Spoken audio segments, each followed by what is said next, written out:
সার্বিক নির্বাচন নিয়ে আমার একটা অবজারভেশন হলো,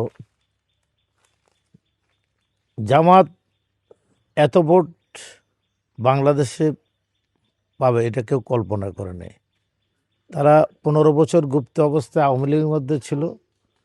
এই আওয়ামী লীগের গুপ্ত ভোট আবার তাদের কাছে গিয়েছে, এটাই হলো সত্য। না হলে তারা এত ভোট পাওয়ার কোনো কথা নেই। এ তবে সার্বিকভাবে দেশে একটা সুন্দর নির্বাচন হয়েছে, সুষ্ঠু নির্বাচন হয়েছে, এই জন্য সরকারকে ধন্যবাদ।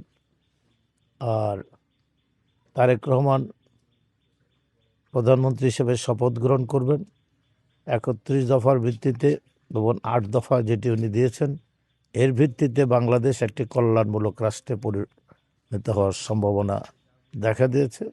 নতুন রিন গভীর থেকে পরিষ্কার করে কাপড়কে রাখে নতুনের মতো উজ্জ্বল। নতুন রিন অ্যাডভান্সড পাউডার।